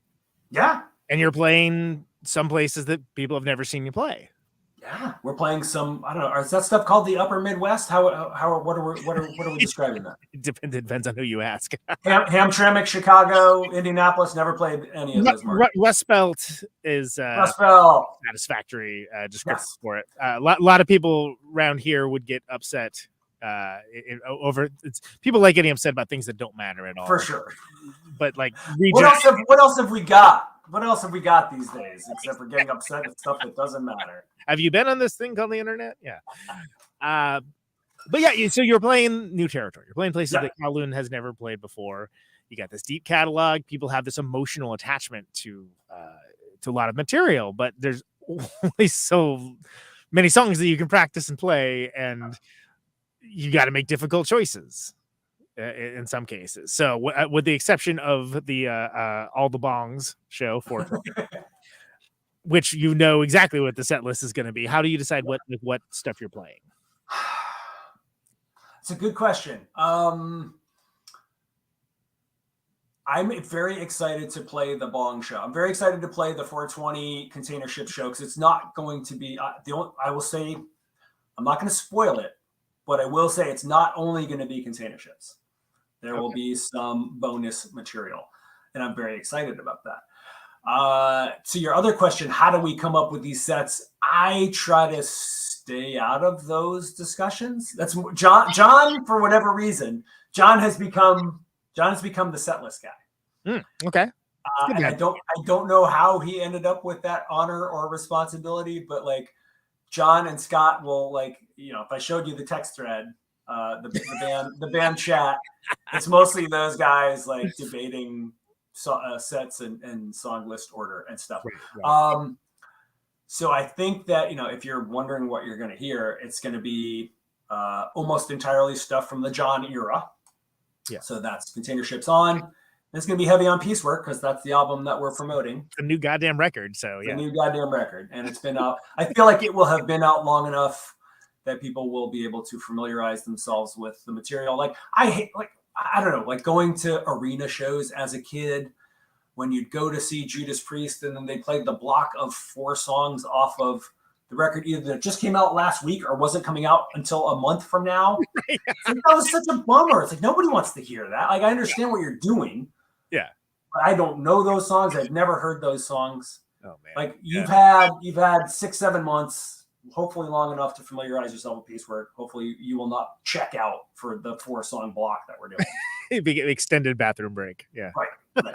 Go outside and smoke. I don't know. Yeah. The only time, my key for that, and I've told this story many times, but I don't think I've told to you. ZZ Top, Concord Pavilion, got free tickets. Hell yes. And I was like, "Do you want to see free tickets?" What year are we talking? This is V&A. So this is got to be like 10 years ago, probably something okay. Like that. And so yeah, I got it. Hey, do you want free tickets to ZZ Top? And I'm like, fuck yes. Where do Absolutely. I need to be? This happened. Saw them. Great. Fantastic. They even played like the Eliminator songs, but they played them like, you know, like it was on DeGello or something or something along those lines. So I was like, oh, that's awesome. Yes. Like it, but not all fair late sequenced bullshit. Right, exactly. which I've referenced as being like, you know, Billy Gibbons and the producer sitting there like while Dusty and Frank are asleep downstairs. Oh yeah. Like, let me know when it's done. Let me know when it's time to do my part. But Billy was like, well, San Francisco, first of all, not San Francisco, Concord. We've never let you down in 40 years, whatever the years were. We've always played a blues jam. To which I said, well, time to piss.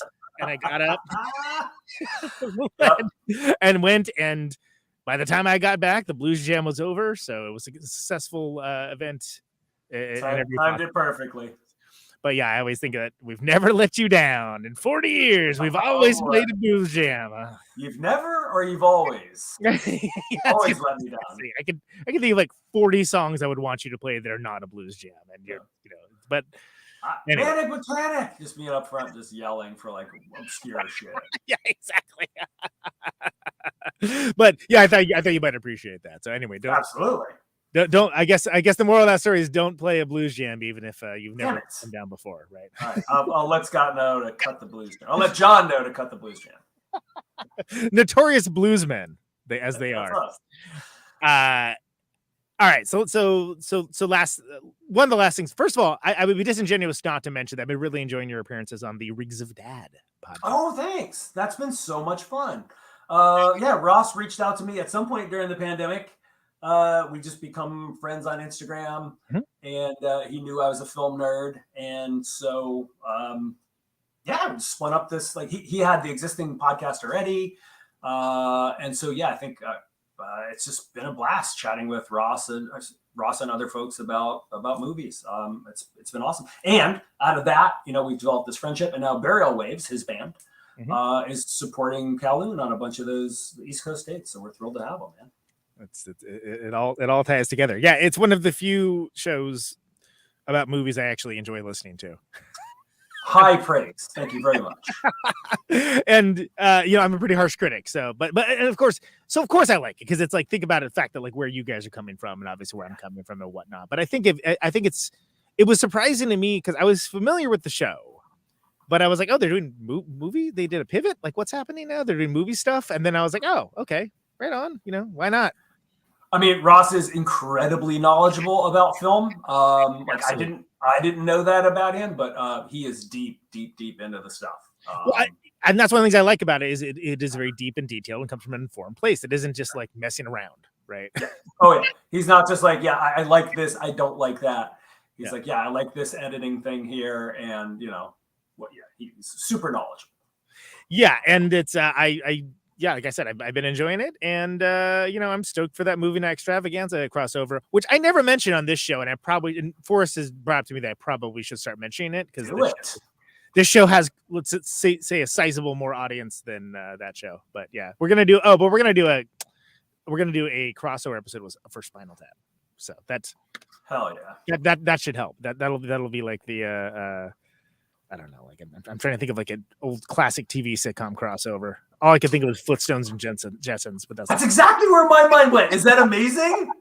that's indicative of something for sure. Yeah, I mean, we're both showing our age here, I guess. I don't know. Do you ever think about how nutty it is that Happy Days spun off like 5 additional sitcoms, including Mork and Mindy? Yes, that is fucking bonkers. Isn't that nuts? Yeah, like that's so weird. We were watching Shirley, Joni Loves Chachi, Mork and Mindy. There's probably at least one more that I'm not thinking of. Yeah. I mean, yeah, and Joni Loves Chachi, of course, is the most momentous of all of them. Clearly. But yeah. Would Scott Baio be the Republican hero that he is today without Joni Loves Chachi? President Scott Baio, yeah. Future President Scott Baio. But the thing that gets me is out of all those spinoffs, there was not the Fonz spinoff, that's crazy because the last couple seasons of Happy Days was basically just the Fonz. It's the Fonz and some other folks. Yeah. And he had that mustache. It was all very grim. It was dark times, man. Jumping sharks, literally. Yes. Literally jumping sharks, defining the trope. Anyway, Kowloon Walled City, Piecework. At the time of this recording, there's a ton of dates coming up. So all you East Coast listeners and Rust Belt listeners, go check out Kowloon Walled City because they don't do this very often. Nope, I'm here to tell you. Yeah, who knows, we could all die. We could all die in a nuclear conflagration, or we just John's about to have a kid, so we're not going to be doing this for a while. Yes, exactly. And it's so great to have you, man. It's been a long time coming. So, dude, thank you so much for having me. This is a lovely conversation. Ready to go any old time. Let me know. Yeah, it won't be the last time. Last question, only canned question ever asked. Choose to interpret it however you like. But why do you do what you do? Only because I'll go insane if I don't. Literally, there was a time. So you know how I said Jason moved to Seattle to follow his real career. I tried to do that in the early 2000s. So we're in the Bay Area. It was the .com boom. It was right around 2000. I'm like, oh, I got to do this. I got to be an adult. I can't keep fucking around with this music thing. Sold all my gear, like doubled down on like being a professional tech bro guy. And it was like 6 months before I was just like absolutely cracking up, going nuts, losing my mind. Yeah. I need some sort of artistic outlet and artistic, I'm using air quotes. I need some kind of outlet, and music, I guess, is what mine is. So I can't not do it, man. I will literally lose my mind. So that's why I do it. And because it's super fun. Like I get to meet people like you. I get to hang out with my Strangelight bandmates and do Simpsons gags. And I get to meet and develop relationships with people like Scott and John and Dan in Kowloon Walled City. And they're, some of my best friends on the planet. And so, and you meet people all across the country and they become like an extended family. So that's not why I started out doing it, but that's why those are things that I'm grateful for and why I continue to do it, I guess. Nice. Because I don't know any better. That's why I do it. If I knew any better, I'm like the bumblebee. The bumblebee, if you told it that it physically couldn't fly, it wouldn't be able to fly. That's me. I just don't know that I can't do this. All right. So nobody tell him, okay? Do not tell me. Do not tell me. Ian, it's been a pleasure, man. Safe travels. Thank you so much, Conan. Thanks for having me. This is a joy. Let's do it again soon. Sounds good, brother. Later. Take care. Oh, there he goes. Ian Miller, Kowloon Walled City. What a great guy. That's it's been way too. I should have had him on long ago. So my apologies, everyone. I'll get to all of it. Anyway, let's hear a song from Piecework. Let's actually listen to "You Had a Plan."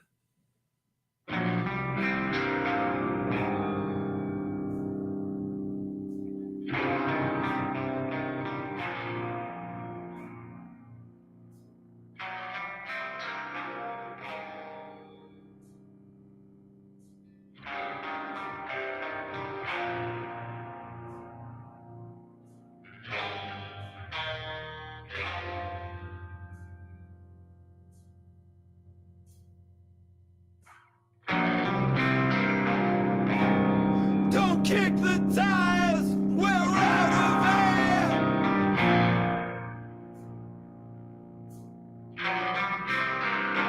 If there's water in the fuel, then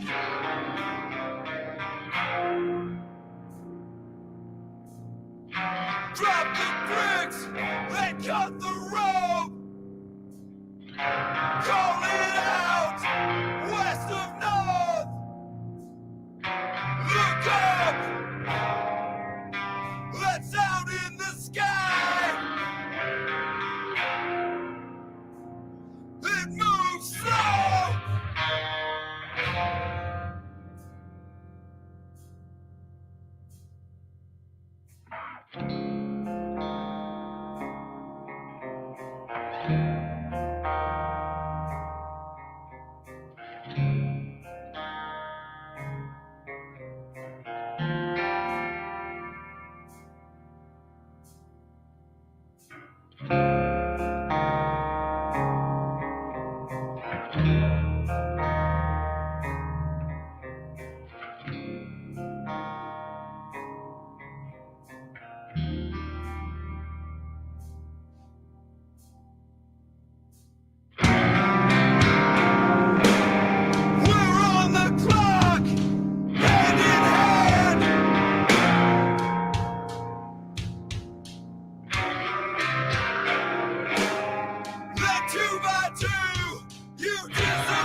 you had a plan. Kowloon Walled City. That's Kowloon Walled City. That is another Kowloon Walled City song as well. These are all available when you see them play or to get on their records. I'm into the show now. I'm not doing that anymore. The record is called Piecework. It's good. If you follow the Protonic Reversal top records of the year, and why shouldn't you? It was on there. So, and even if you don't, it was still on there. That was Ian Miller. What an awesome dude. Long time coming. Super glad to have him on. Go see Kowloon on tour, if possible. You will not regret it. It will be the thing that you want it to be. And New York listeners, all the bongs, 420 at Vitus. They're doing container ships, which is great. The name of the show is Conan Neutron's Protonic Reversal. Thank you very much for listening to it. The show airs Thursdays, 8 Eastern, 7 Central, 6 Mountain, 5 Pacific on Radio Note. Live streaming Twitch, Facebook, YouTube, all over the damn internet. If you like the show, archives are free. ProtonicReversal.com. Always free. No ads, no sponsors, no kidding. Additionally, Signing off. if you want to support the show and get episodes sooner, $1 a month at patreon.com/ProtonicReversal. That will get you there. And it's appreciated. Sound of my voice. Thanks to everyone liking, subscribing, sharing the show around, all that good stuff. All that stuff helps. 50,000 watts of power. It's appreciated. Leaving a review. I want to ionize the air. Letting people know about it. Yeah, that helps on all the various things. So thank you for that. Lots of great stuff to come. This microphone Dear Horse coming up turns again. sound into electricity. Justin Broderick of Godflesh and Jesus coming up. Can you hear Yeah, all me kinds of now? stuff. Stay safe out on there Route 128, you're dark and lonely. and take it easy. I got my radio on. Can you hear me now? Can you hear me now?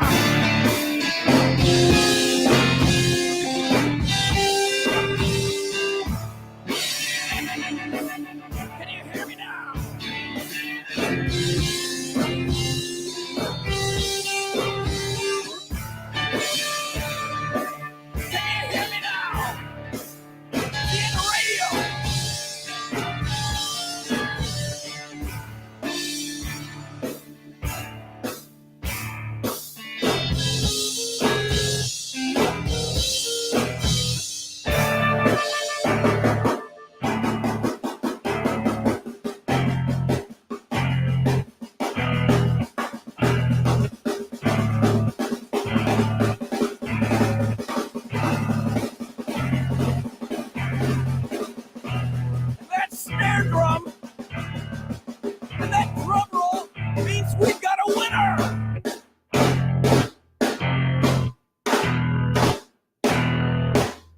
If you're the fifth caller,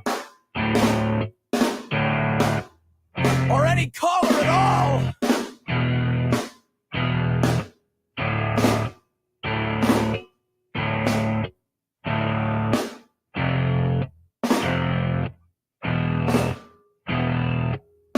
welcome to my top 10.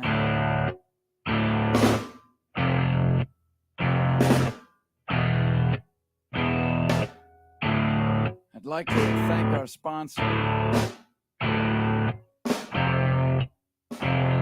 But we haven't got a sponsor.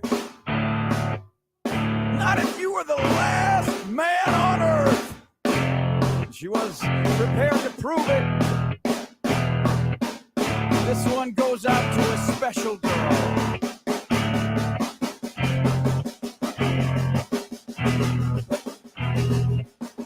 There is no special girl.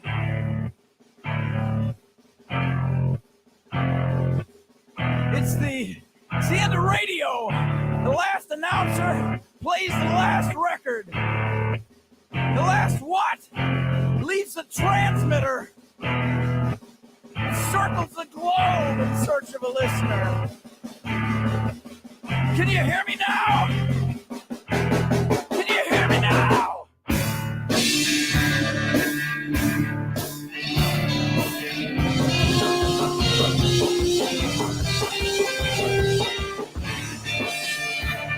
Can you hear me now?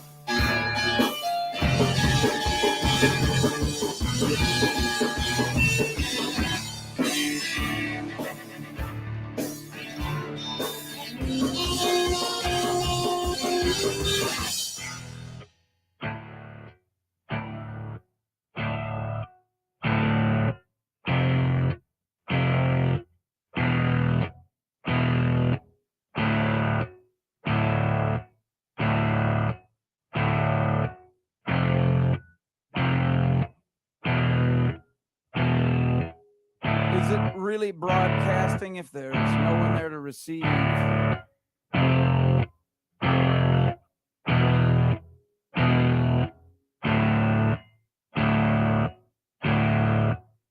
It's the end of radio. As we come to the close of our broadcast day,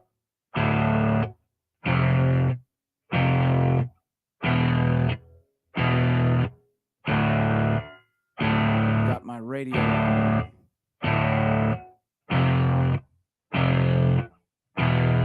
Can you hear me now?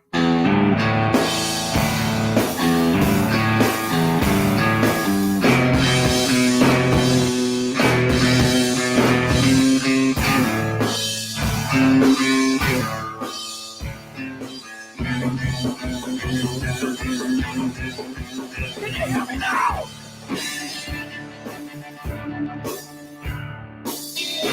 Can you hear me now?